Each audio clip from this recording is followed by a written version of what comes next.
Hi,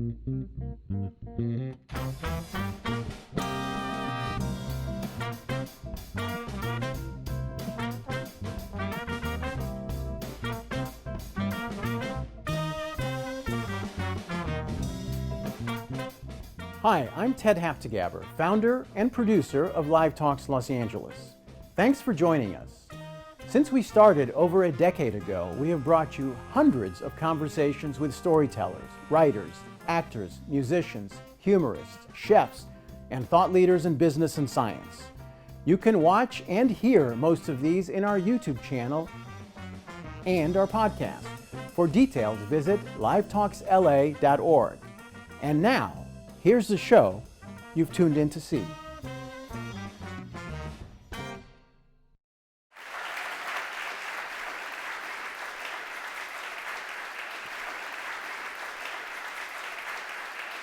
So if you're like me, you've been hearing about quantum computing for years. And since you chose to come here tonight, I'm assuming many of you are more knowledgeable about it than I am. I confess I didn't really understand much about it until I started preparing for this interview. So here's our chance. We'll try to squeeze it all in to get a sense of what it is, how much it might change our lives, where we stand now, what the obstacles are, how we overcome them, the promise, and maybe the warnings, right? And let me put out there that tonight's guest believes it might eventually illuminate I'm quoting him, the deepest mysteries of science and solve some of humanity's biggest problems, including global warming, world hunger, and incurable disease. He says there's not a single problem humanity faces that couldn't be addressed by quantum computing. And I'm going to share this with you and with you. Yesterday, I got an email invitation from The Economist magazine to register for the second annual Commercializing Quantum Global 2023, From Qubits to Profits, Achieving Near-Term Quantum Advantage. And the invite included this ominous warning, not about the threat, but how can you ensure your organization's network and data are protected before Q-Day? And what will the ramifications be if they aren't? So those of you who are really interested can sign up for that. Michio Kaku is a highly accomplished and respected theoretical physicist and futurist, correspondent for CBS This Morning, host of 2 weekly science radio programs, the author of many best-selling novels, but the way you responded, you guys know that, including The Future of the Mind and The God Equation, The Quest for a Theory of Everything. Hi, Michio. Hi. So I like folks to get a feel for the people, not just the books and the ideas that we might talk about. So share with us a little bit about your path, and feel free to go back to childhood experiences, turning points, mentors, that sort of thing. Well, after such a great introduction, I can't wait to hear the speaker myself. Let me say, first of all, I'm a local boy. I was born in San Jose and grew up in Palo Alto. And as a child, I was fascinated by the things that make the universe move. And then when I was 8 years old, something happened which changed my life completely, set me off in a totally different direction. All the newspapers announced that a great scientist had just died, and they printed a picture of his desk, just his desk, with a book. The book was open and unfinished, and the caption of the picture said, "The world's greatest scientist could not finish this book." Well, I was floored. I was fascinated. Why didn't he ask his mother? I mean, why didn't he go to the library? What could be so hard that a man could not finish a book? So I went to the library, and I had to know, who was this man? And I found out this man's name was Albert Einstein. And that book was to be the theory of everything. Yes. An equation perhaps no more than 1 inch long that would, quote, read the mind of God. Well, I was hooked. I said to myself, this is for me. So when I was in high school, I went to Coverly High School, not too far from Silicon Valley, and I decided to do something. I went to my mom and I said, Mom, can I have permission to build an atom smasher in the garage? A 2.3 million electron volt betatron particle accelerator in the garage? And my mom said, sure, why not? And don't forget to take out the garbage.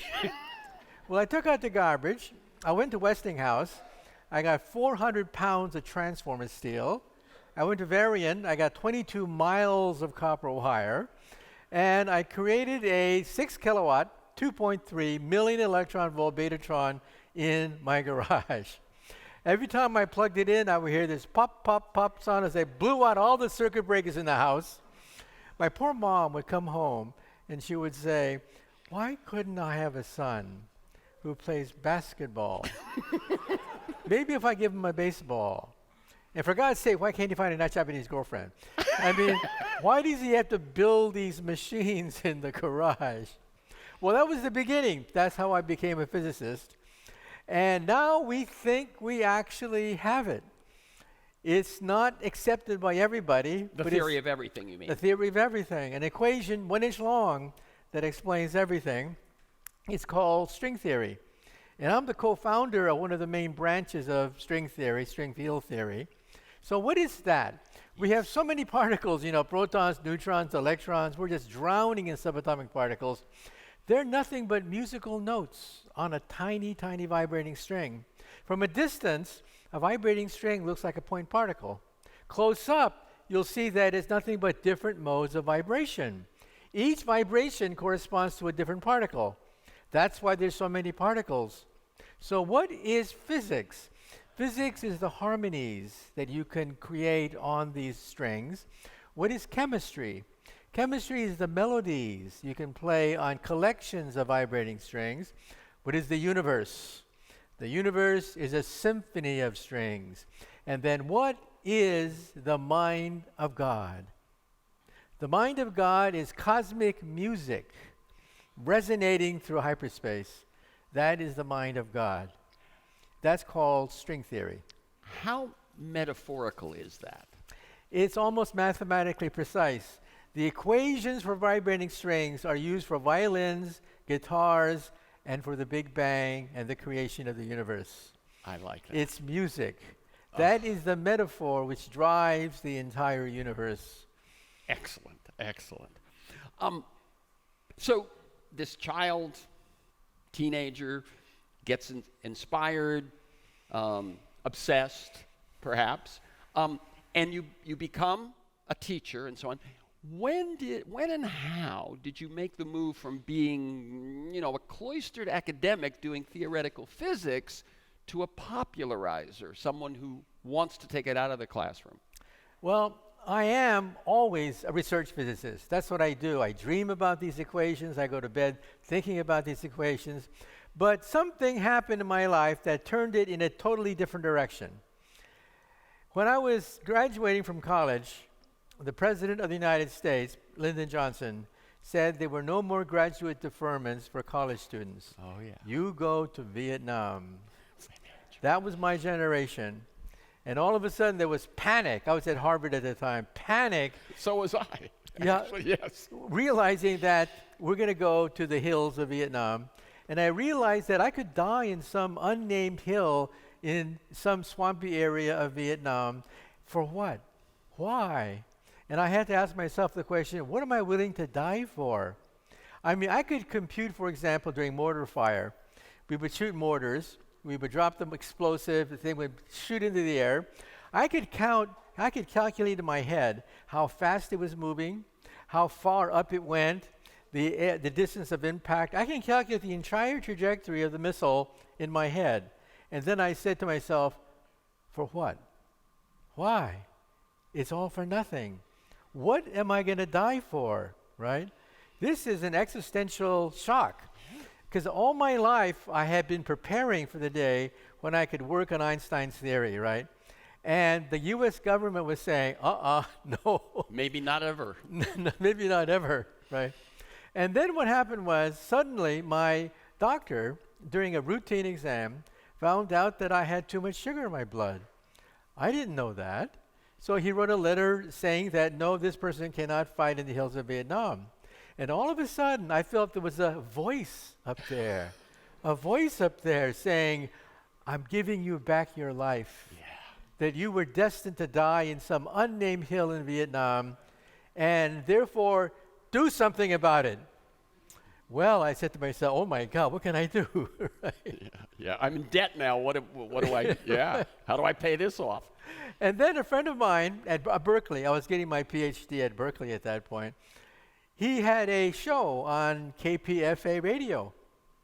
And so he invited me to come on, and I said to myself, I owe a debt. I owe a debt to society. It's payback time, right? Here I am enjoying the luxuries of a nice standard of living. I have a deferment now. I don't have to go to Vietnam. My friends were dying in Vietnam. I had many friends who died in Vietnam. Oh. And my life was given back to me. And I had to do something about it. So I decided to start a radio show at KPFA Radio. A sister station of KPFK where I was for years. That's one thing we have. And you were on KPFK for years as well. Yeah. Yeah. So I said to myself, I got to do something. I just can't work on my equations, which I do anyway. I dream about these equations at night.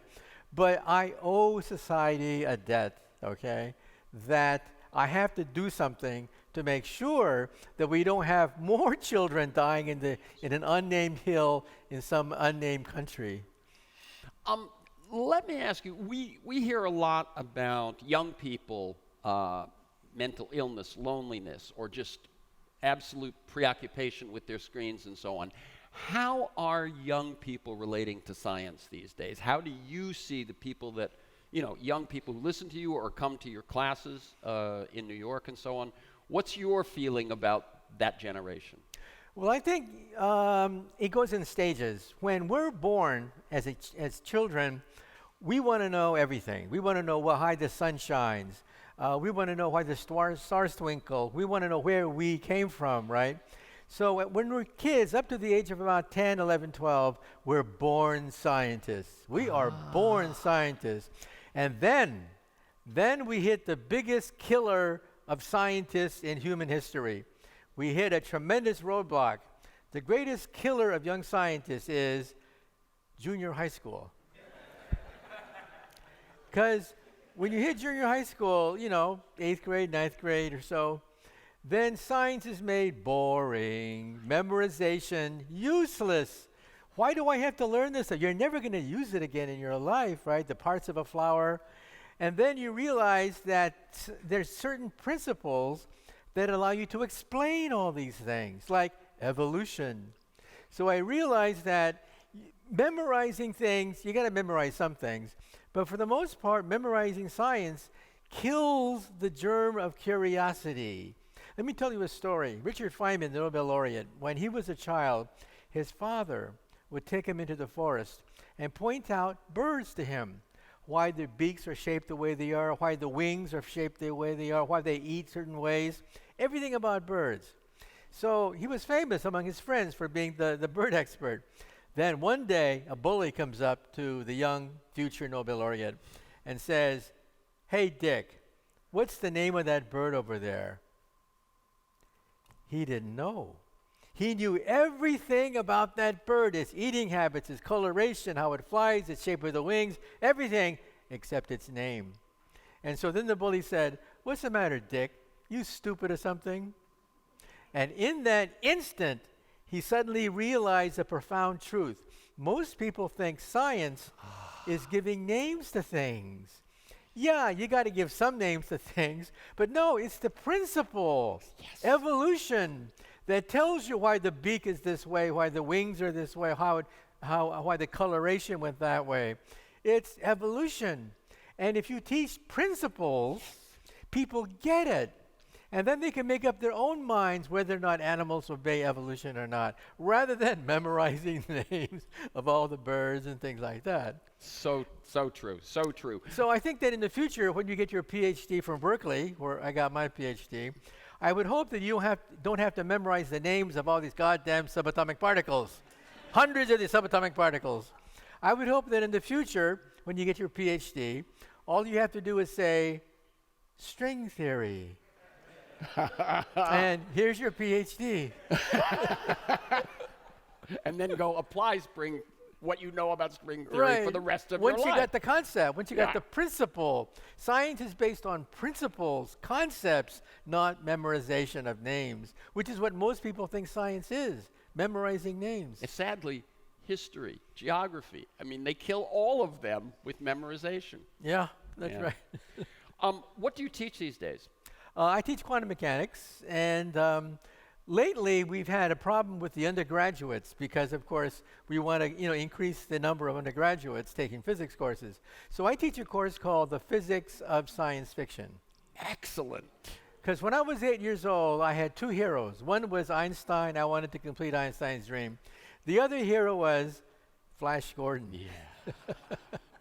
If you're old enough, you remember Flash Gordon. George Lucas remembered Flash Gordon. Star Wars is a clone of the original Flash Gordon series. I mean, we're talking about ray guns and invisibility shields, rockets to outer space. I mean, what's there not to love in the Flash Gordon series? So that's how I got interested in the science behind science fiction and the future. And then I began to realize the two loves of my life, that is physics and science fiction, were really the same thing. That if you understand physics, you understand science fiction. You can put it into perspective. You know what's possible. You know what's impossible. You know what's plausible. It's no mystery. So when people come up to me and want to talk about wormholes and the fourth dimension and time travel and stuff like that, I say, sit down. And let me tell you about time travel and all these things you read about, because there's a kernel of truth to many of these speculative schemes. It goes right back to those principles, right? Right. If you know the principles, you're way ahead of everyone else. Very good. Let's switch to, well, before we jump into this book, and I know people want to hear, but let me ask you quickly about some other issues that if we get into the book, I'll forget. Where do we stand these days on nuclear fusion? Well, believe it or not, just a few months ago, we attained break-even in California at the Livermore National Laboratories. We had scores of laser beams concentrate on a pellet the size of a pencil eraser, attain temperatures exceeding the surface of the sun, and created a burst of neutrons, so the energy in equaled the energy out, and that's called break-even. Yes. That's a huge step toward fusion power. Because, of course, everyone wants to know, why does the sun shine? Why do the stars twinkle? The universe uses fusion power. They don't believe in uranium, by the way. There are no uranium reactors up there. Right. Uranium melts down. Uranium has waste. Uranium creates problems with nuclear proliferation, so on and so forth. No. Mother Nature uses clean energy. Fusion power, which creates almost no nuclear waste, cannot suffer a meltdown, and the basic fuel is seawater, the hydrogen from seawater. What's there not to love? That's what Mother Nature uses to fuel her engines of creation. And the timeline that you, combining your science fiction and your physics, when might we actually have fusion that lasts for more than a very, very short time? What happens is the gas that you squeeze has to be shaped like a donut. Now, stars are not shaped like donuts. Stars are spheres. Gravity compresses things evenly. But magnetism is different. Magnetism has a north pole and a south pole. Gravity does not. Therefore, when you create a fusion machine, you have to squeeze fusion in the shape of a donut. That's very hard. Because have you ever tried to squeeze a donut? You squeeze it here, then the other side balloons out. You squeeze it there, and it balloons out over there. It's very difficult. That's why eventually we'll need a quantum computer to calculate all the fluctuations of the plasma so we can squeeze the damn thing evenly and create controlled fusion. So you, if I hear you right, you're saying we need quantum computing probably to achieve successful fusion. That's right. Here's a question that struck me as I was reading was, wouldn't quantum computing be a huge help in mastering quantum computing? You understand where I'm going. Well, first of all, let me say that if you want to see a quantum computer, just go outside and look at the leaves, the flowers, the trees. Mother Nature is way ahead of us. She doesn't use digital or zeros and ones, zeros and ones. Now, in our galaxy, who uses zeros and ones, zeros and ones? We humans are the only ones who use zeros and ones to compute. That's binary. Mother Nature uses molecules and electron waves, waves of electrons, right? That's what a quantum computer can do. But Mother Nature has a more advanced quantum computer. It's called a flower. Photosynthesis. Mother Nature is always ahead of us in this game. Oh, absolutely. But we're using quantum computers that are crude to mimic quantum computers that Mother Nature has already figured out over billions of years, and that is flowers, for example. Yep. So when did you decide to write this book, and what was the itch that you scratched for this one? Well, we think we have the theory of everything. We're not positive because we have to prove it, right? People want to have some definite proof, and that means solving these equations. But these equations are so difficult to solve, many people have given up, okay? So my attitude is, put it in a computer. But these equations are so complicated, no digital computer can calculate it. String theory cannot be reduced to zeros and ones, zeros and ones, zeros and ones. You need a quantum computer. A quantum computer to decode a quantum paradox. Only the quantum can conquer the quantum. That is the language of Mother Nature. Mother Nature speaks in the language of waves, waves of probability. That's what makes the world go. And that's why I said to myself, okay, we have to build quantum computers to solve string theory. Right, I've done all I can do without that tool. That's right. That's the missing tool, right? Very good. So,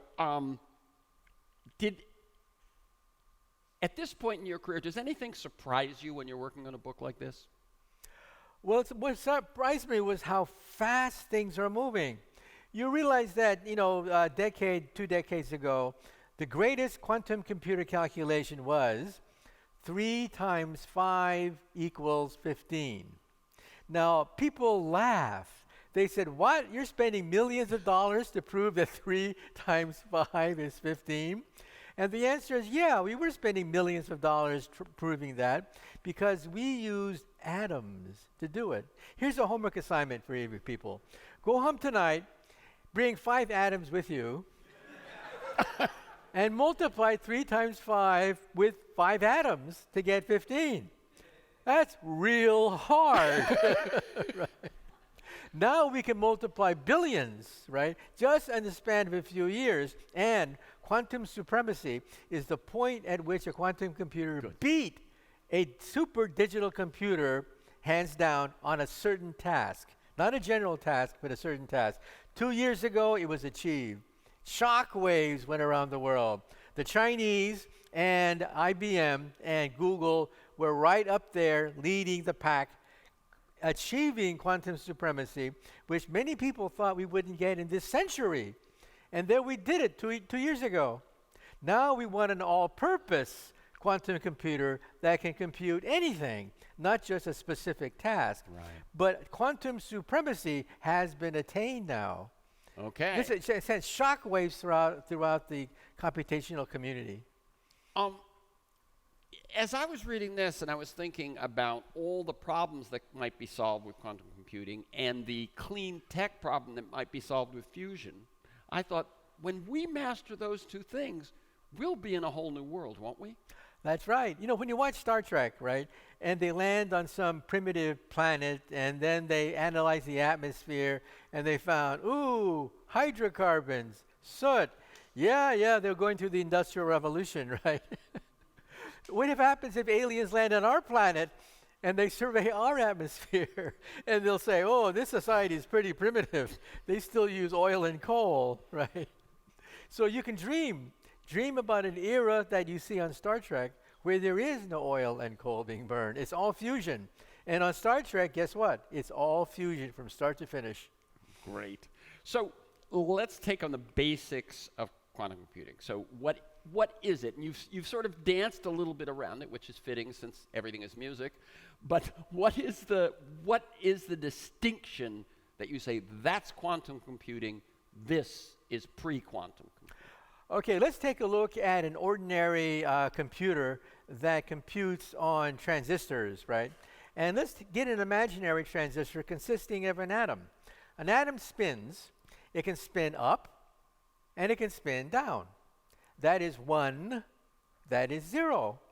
That's how you can compute with an individual atom. This is 1, this is 0. Okay, you got that? Yep. Now, quantum computers are such that it go in any direction whatsoever, any direction simultaneously. That is the power of a quantum computer. Now, how many more states are there if you can go like this versus this and this? How many more states are there? Infinitely more states. Infinite, yes. And you're doing this simultaneously because you're computing in parallel universes. At this point, it kind of freaks people out. They ask me a question, is Elvis Presley still alive in a parallel universe?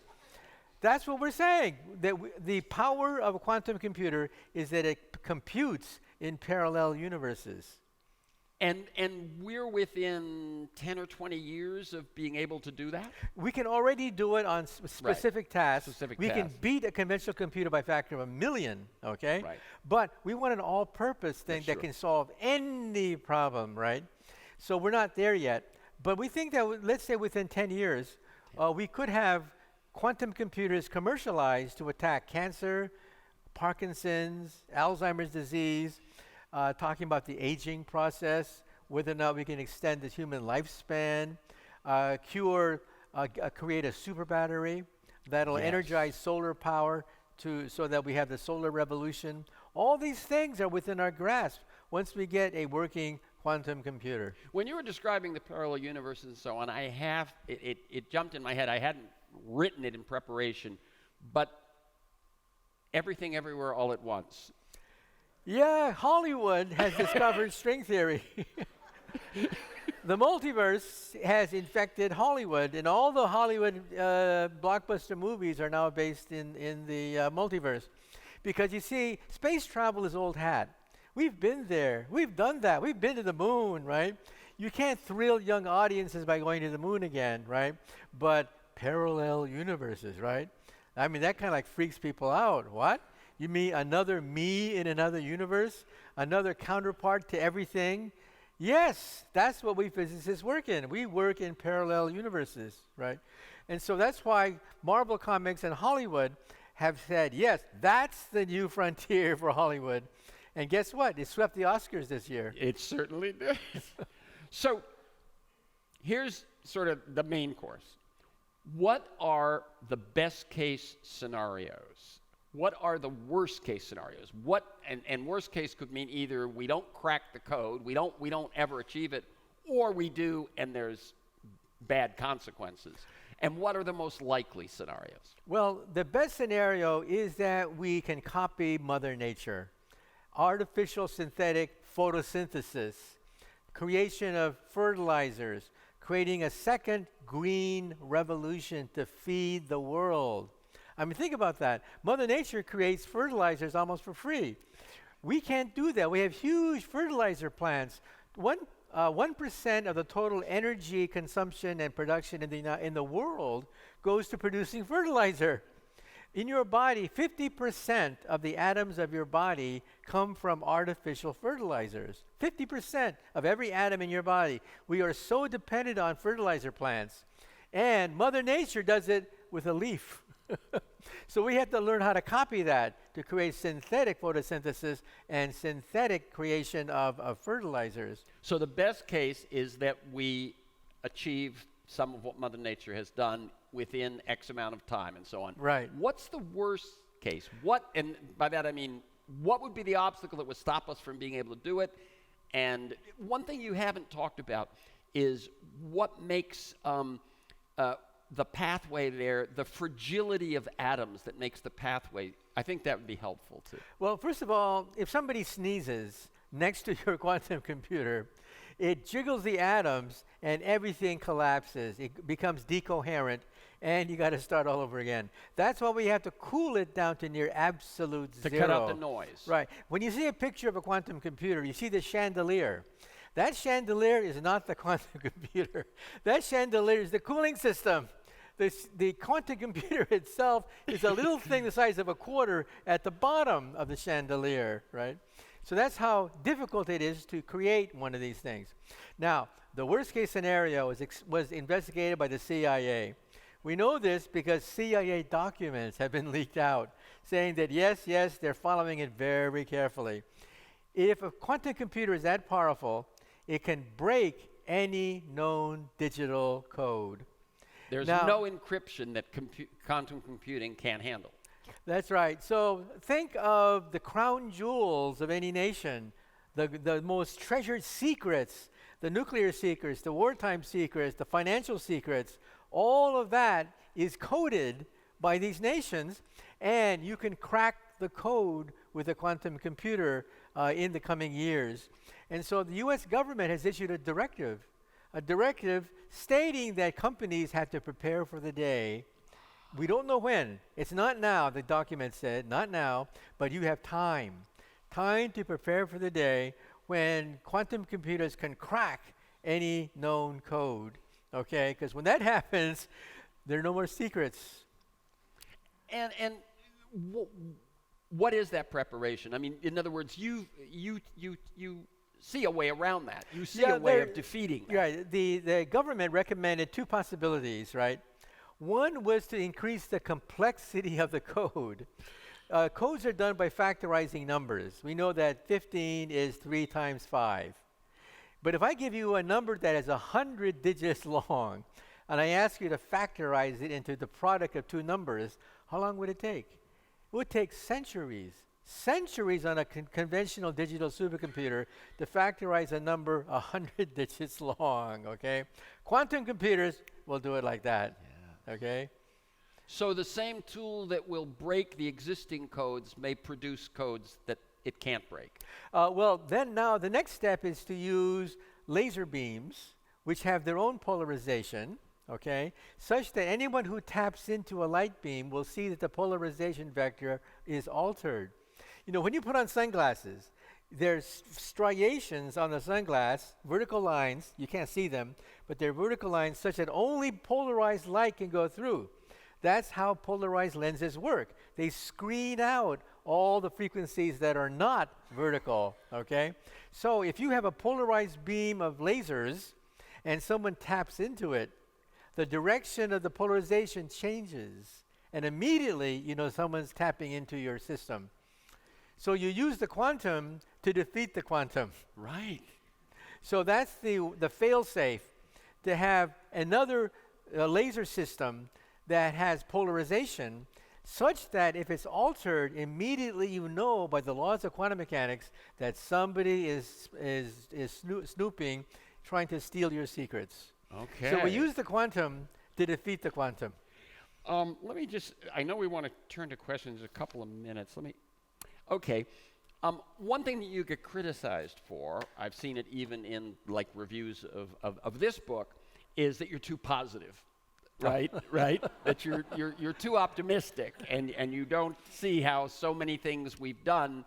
You know, we've flown too close to the sun, and we've had those unintended consequences. How do you respond? Well, I like to quote, first of all, from General Dwight D. Eisenhower. He once said, quote, "Pessimists never win wars. Only optimists win wars."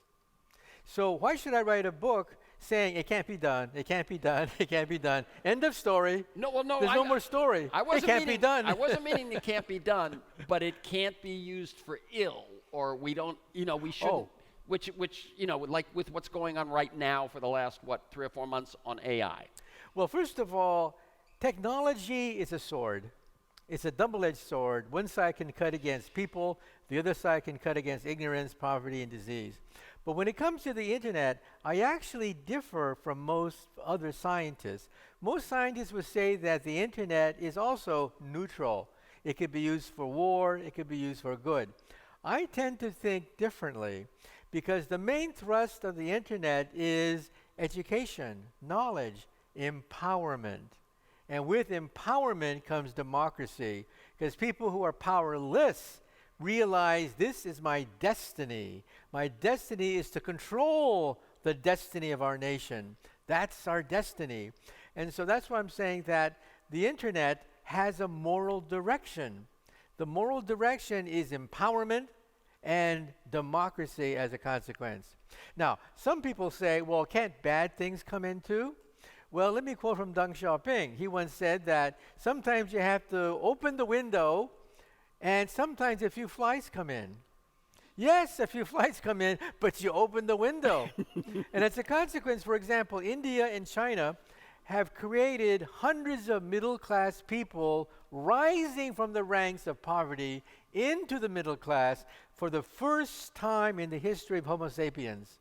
Think about it. For the first time in human history, historians will write in the future that a huge chunk of the human race went into the middle class because of the internet, empowerment, knowledge being dispersed. And that's why I think that the smallest unit of history is the decade. Anything smaller than a decade is random fluctuations. Just ephemeral, just yeah, here no today, rhyme gone or tomorrow. reason. But now go decade by decade into the past, going back to the 1800s, and then you realize, oh my God, there's enormous progress taking place. I mean, back in the 1800s, we didn't live very long. The average lifespan was about 30 or 40 years of age, for example. As they say, life is a bitch, right? Well, it's true. We didn't live very long in the 1800s. And what do? We had to scrape the soil, which was hard, and eat food that was rotten because there were no refrigerators in those days, no antibiotics, no leisure time. It was rough in those days. And look what happened just several decades later, right? Yeah. So that's what I'm saying, that when you look at history decade by decade, you become an optimist. You So see a then- direction. So then even the things we're talking about, the breakthroughs are going to be necessary to clean up some of the mess that we've made along the way, are only decades away. So when you take that decades-long perspective, the cleanup sort of, the possibility of new ways of doing things becomes more real. Yep, that's exactly right. So that's why I'm saying take a look at the big picture, okay? I'm a scientist. We're used to looking at times when it takes time for certain inventions to reach their true fruition. But when they do, they change world history. I mean, when the transistor was invented after World War II, people wondered, what are we going to use it for? Basically, signal ships at sea. We were going to use it for the Navy so we can signal ships at sea, right? I mean, that's the least of our worries now. But that's what people thought, because their scope was limited. What I'm saying is when you look at science with a big scope, then you realize enormous power, because we're harnessing the laws of nature to change our world. That's the difference. Historians can write about history, but physicists are the ones who make history. Good last line. Go to questions now. I just want to remind you about questions. They generally begin with a W or an H, sometimes a D. They are typically short. There is no such thing as a two-part question. And tonight, only Terrence McNally gets to ask follow-up questions. Thank you. It seemed like in the 40s and 50s, there were these titans of physics with Heisenberg and Oppenheimer, Niels Bohr, all at the same time. In addition to yourself, who are the titans today in physics? Well, you have to realize that there are ebbs and flows, that sometimes a theory takes time to gel and to be tested. We're now in an era of looking at the Big Bang, and it's very difficult to test the Big Bang theory directly. We cannot create universes. Therefore, it's very difficult to make a direct test. But in string theory, for example, Ed Witten at Princeton is, quote, the leader of the pack. He's the one who sets the agenda. He's the one who has opened up so many different avenues for string theory. He's basically number one.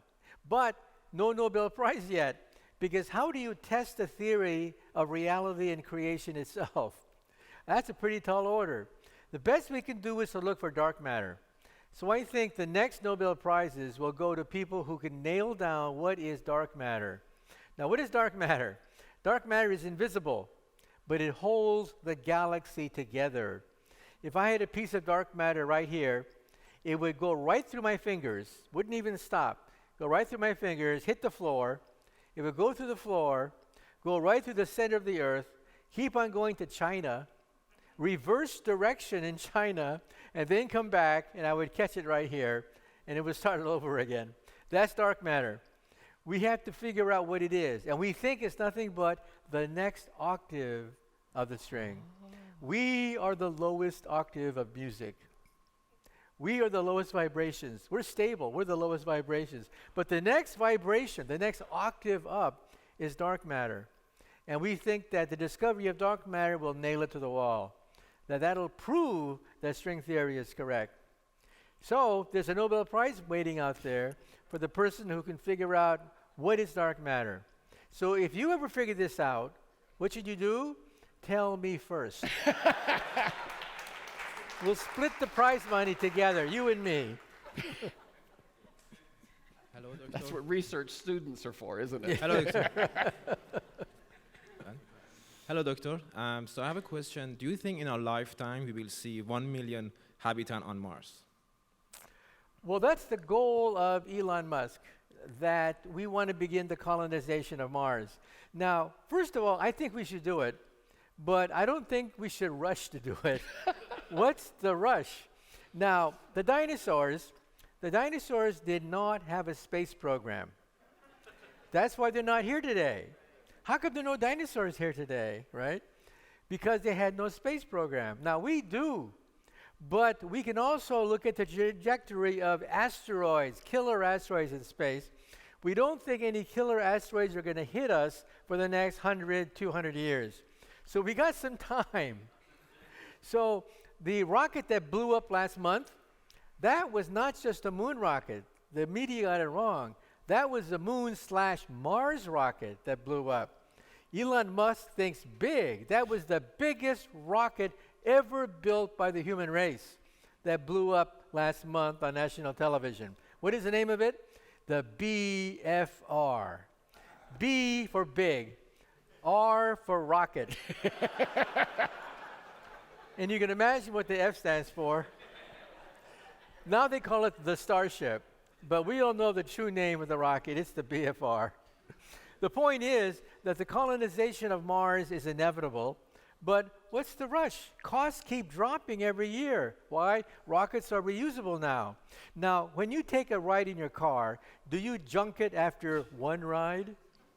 If you junked your car after one ride, cars would be expensive, enormously expensive, right? That's called the rocket program. Every time we shoot a rocket up, what do we do with it? We throw it away. That's why rocketry is so expensive. And that's why Elon Musk is a billionaire. His rockets are reusable. And that has ushered in a whole new stage of cheap space travel. You know, when we discovered the railroads, we went through 3 stages. One was railroads hauling lumber, troops, ore. That was stage 1. Stage 2 was when rich people said, wow, I can create luxury liners. Stage 3 is mom and dad can now ride on the railroads. That's the history of space travel. Phase 1 of space travel, only the superpowers can go into outer space. Now we're entering stage 2, when billionaires want luxury liners to take them into outer space. That's our era now. And in a few more years, maybe a decade or so, we'll be in stage 3, where you could go into outer space. If you have, of course, some money, you know. Already they're selling tickets. Elon Musk is selling tickets to go to the moon. It is now commercially available to buy tickets. One Japanese billionaire bought out the entire ship. Oh. So the first generation to go to the moon commercially has already been sold. But it's coming.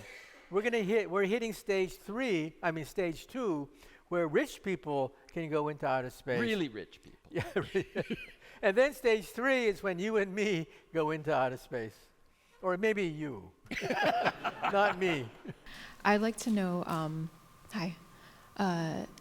now that we have quantum computers, begun, and they can process things so fast, you say 10,000 times as fast for some algorithms as a classic computer.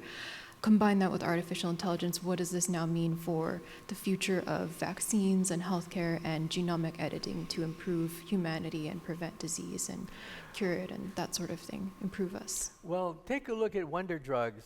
How do we make why do we make wonder drugs in the laboratory? We get hundreds of petri dishes, put a little bit of a germ in it, and another little bit of a potential cure in it by the thousands. And then we hope and pray, we cross our fingers, and hope that some of the substances we tested kill the germs. That's why wonder drugs cost so much. It's trial and error. In the future, you will push a button, and inside the memory of the quantum computer, it'll test whether or not your wonder drug can kill a bacteria in the memory of a computer. So does this mean that biologists will be put out of a job? Well, biologists who do not use this technique will lose their job, replaced by biologists who do use this technique, because you'll be able to create wonder drugs by just pushing a button. And think about this. Diseases are all at the molecular level, like Alzheimer's disease. Alzheimer's disease is typified by a gum, an amyloid gum that gums up the brain. But what autopsy reports, many people die of Alzheimer's, many people die healthy, and their brain is full of of the amyloid proteins, but they're okay, right to the day they died. So does the amyloid protein cause Alzheimer's or not? Sometimes yes, sometimes no. Now they found out that there are at least two kinds of Alzheimer's protein. This is new. Two kinds of Alzheimer's protein, one that curls to the right and one that curls to the left. It's a molecule. The shape of the molecule determines whether you're going to die or not of this chemical.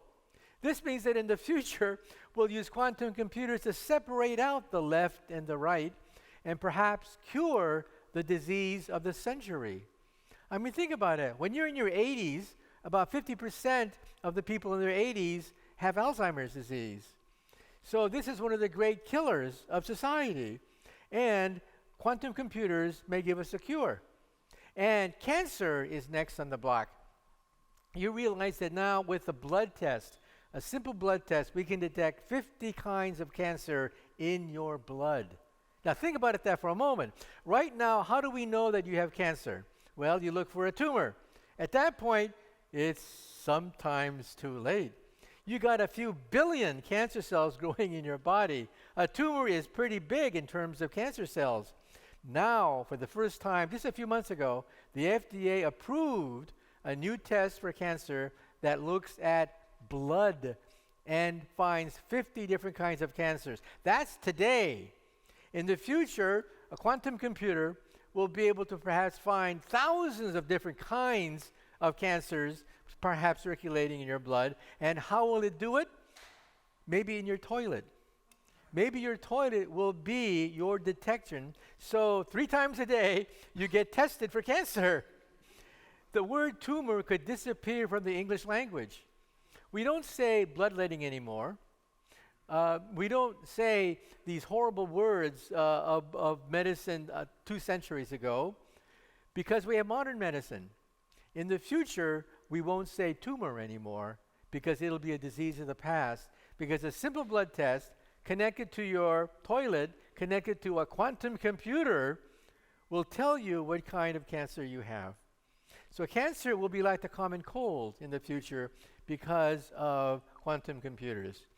In other words, this is big. This is really big. You're talking about Alzheimer's, you're talking about cancer, and the aging process. Why do we have to die? I mean, think about it. It's the second law of thermodynamics. In a closed system, things get old, decay, and die. That's a law of physics. But there's a loophole. A loophole because I said in a closed system, you have to die. In an open system, you can live forever. By adding energy, enzymes, different chemicals from the outside, you can reduce the aging process, because we now know what aging is. Aging is, we didn't know this before, aging is the accumulation of error, mistakes that build up. Mistakes in your proteins, in your DNA, mistakes that build up. That's why we get old.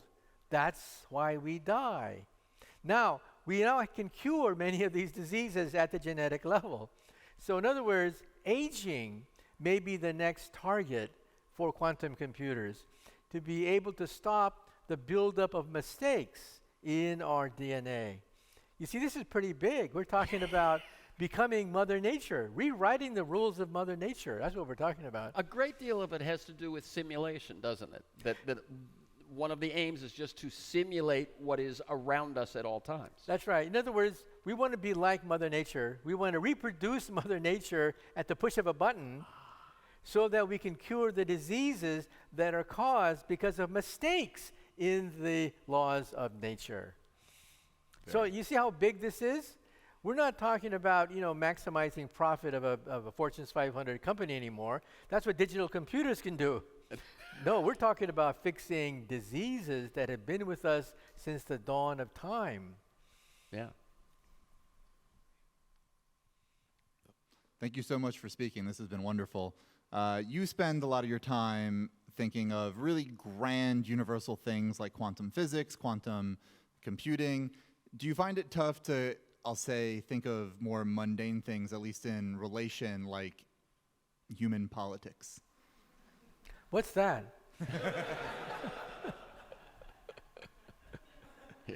It's an accumulation of errors, just like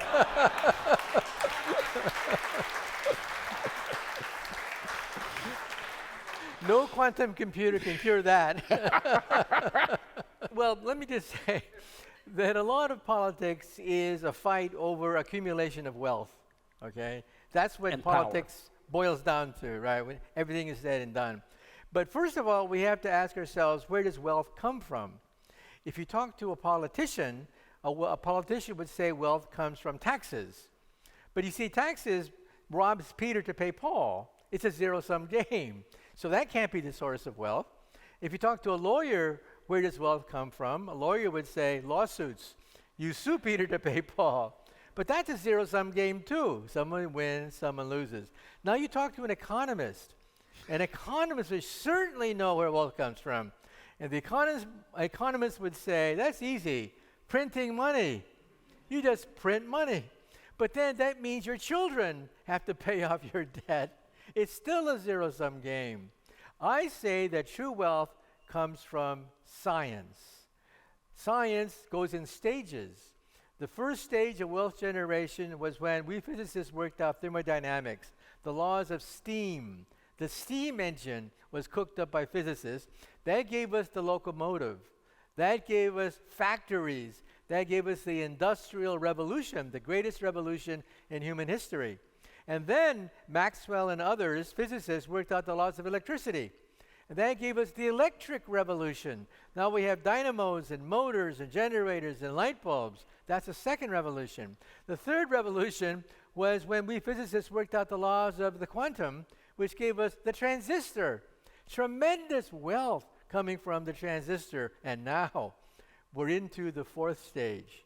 The fourth stage is physics at the molecular level, meaning genetics, meaning artificial intelligence and nanotechnology.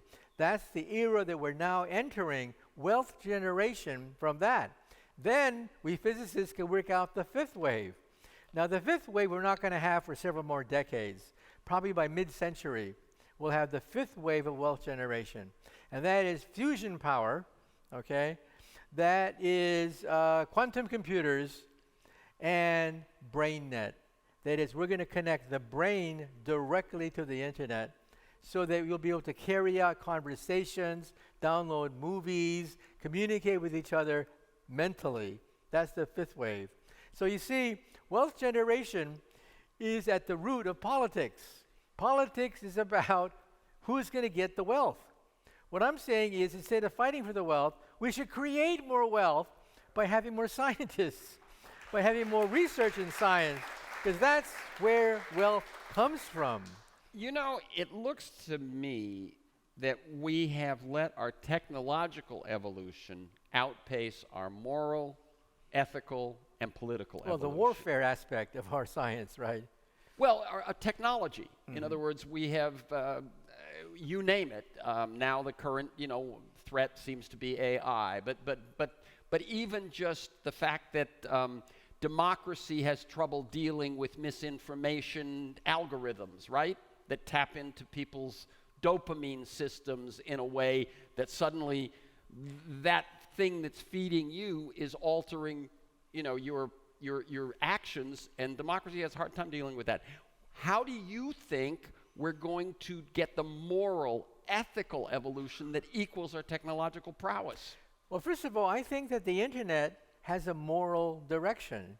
In that sense, I disagree with many people who say that the internet is totally neutral, because knowledge creates empowerment. When people have no knowledge, they are powerless. They don't know which way to go. They don't know who's the source of their problem. They're easily misread. They're easily misled. In the old days, kings and queens would just get the crowds all rabbled up by pointing out some fictitious enemy out there, right? People didn't know. They had no way of knowing who the real enemy was, who the real villain of the piece was. They just sacrificed their children to war, right? And so it was the lack of information that helped to fuel kings and queens to grab other people's properties, kill people, grab nations, right? Now we have the internet. Now we have no excuse. It's easy to download information as well as misinformation, but you can download information so you know what's really happening. For example, take a look at Russia today, right? The government has this huge propaganda machine saying that the war in the Ukraine is totally just because they're Nazis. They're Nazis down there. We have to do it for national survival. So what did all the young people of Russia do? They left the country, okay? They're not stupid, okay? So they figured it out. So people have a certain knowledge base that our ancestors did not have. They could be easily misled by kings and queens to die for the glory of the king for some silly reason like that. Now people are wised up. They realize they don't necessarily have to fight these wars. They could leave, or they can get rid of the dictator. And so I think that there's a direction to all of this, that science creates empowerment, education, and education leads to democracy. Wow. I have to take your decades-long perspective to not look at what's happening with the way that, as I said, misinformation has, sort of tapped into our dopamine system, where people make decisions, get angry, get passionate, hate each other, get tribal over things that aren't even real. Mm-hmm. And that's how kings and queens used to rule in Right. the past. It's much harder for kings and queens to do that anymore. Look at To God's ears. Do we live in a holographic universe? And if so, what does that actually mean? Well, there's two holographic universes. One, the holographic universe of science fiction, where there's a counter world of reality. But there's also the holographic principle in physics. We actually use the holographic principle in string theory, for example, in some of the recent developments. So what is a hologram? A hologram is like a sheet of paper with an image on it, where we reduce one dimension of space-time. So reality is not what you really think it is. If reality is n-dimensional, then there is an n-1 dimensional subset that reflects this. And so what you think of as reality is only a piece of reality. So,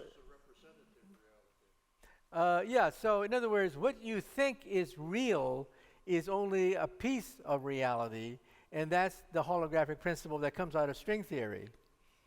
Now, people ask the question, so what? This just means that what you think of as reality is not quite true. Same thing with the quantum principle. When you see something, you think it's real, you think what's happening is real, you know it, right? Well, actually, no, it's not real at all. is just a fragment of the total reality. Because, for example, your eyes can only see a sliver of the electromagnetic radiation. You cannot see ultraviolet. Bees can see ultraviolet. Bees home in on ultraviolet radiation, but you cannot, right? And some women have not just 3 receptors in their eye, they have 4, okay? And so, not boys, but girls, that a certain fraction of the female population have 4 receptors in their eye rather than 3. Their perception of reality is different from what a boy sees. Wow. Okay? And so what you see is not necessarily what you get. Right. All right, we have time for 2 more questions. Okay. Yeah, if you think quantum computers can like crack codes and passwords and stuff like this, what are your thoughts on cryptocurrency, digital wallets, NFTs, the metaverse? Does it have staying power? Cryptocurrencies? Well, first of all, when you look at wealth, wealth really represents something. A dollar is just not a dollar in the abstract. You can buy something with it, something of substance, right? There's something that backs stocks, okay? So when people talk about the stock market, they sometimes call it the slot market. But there's something that you're betting on. With cryptocurrency, you're not betting on anything. You're betting on a fiction, the hope that you'll break the bank and make lots of money on cryptocurrencies. So I tell my friends, yeah, you can invest in cryptocurrencies, okay, just don't expect to win all the time. That sooner or later it's going to crash, and there goes all your savings, because there's nothing backing it. There's nothing backing the cryptocurrency. It's Except just air. the other people playing. Right. It's musical chairs. When the music stops, okay, there's a mad scramble. Somebody loses. Somebody wins, somebody loses. But mainly people lose. So that was the question you were asking? But also, quantum computers are so powerful, they can also crack the code of cryptocurrencies. So in principle, people who invest in cryptocurrencies can have their wealth dispersed by somebody who cracks the code, because the cryptocurrency codes are also digital. And a quantum computer is beyond digital. So if crypto lasts that long, it will be hacked by quantum. Yeah, well, that's why I'm saying that we have to have the quantum fight the quantum, to have optical internet that is proof that it's possible to stop the criminals. And our final question for the evening? So I would like to know a bit about string theory. So there are strings that vibrate to create certain particles, right? There are strings that what? That vibrate. Yeah, all strings vibrate by the quantum principle. You cannot have a motionless string. So my question is, how does antimatter matter annihilation work with this? Well, antimatter is ordinary matter with the charge reversed. I used to play with antimatter when I was in high school. You get sodium-22, which you get from the Atomic Energy Commission. It emits positrons, and I built a cloud chamber and I photographed it. I photographed antimatter tracks inside a cloud chamber. So antimatter is nothing but one more vibration of the string. In other words, you have anti-strings as well as ordinary strings. Now, negative matter, that is a source of controversy. Antimatter we play with. When you go to the hospital, by the way, and you get a PET scan for your brain, that's antimatter. You have antimatter circulating in your brain that gives you an image of your brain on a PET scan. And that also uses sodium-22. Now, so antimatter is ordinary matter with a reverse charge. Negative matter is something totally different. Negative matter, instead of falling down, falls up. Now, we've never seen that before. We've never seen anything fall up. But at the beginning of the Earth, perhaps there was lots of negative matter, but it simply floated away. What's the purpose of negative matter? Negative matter is the fuel for time travel. If you have enough negative matter, you can go backwards in time. Now, in Star Trek, they call it dilithium crystals or something like that, right? That's a bunch of nonsense. But negative matter stabilizes a wormhole and would allow you to go between universes, okay? Now, of course, we've never seen negative matter in the laboratory. is hypothetical. But if negative matter did exist, then time travel may be a possibility. Thank you, Michio. Thank you, Terrence.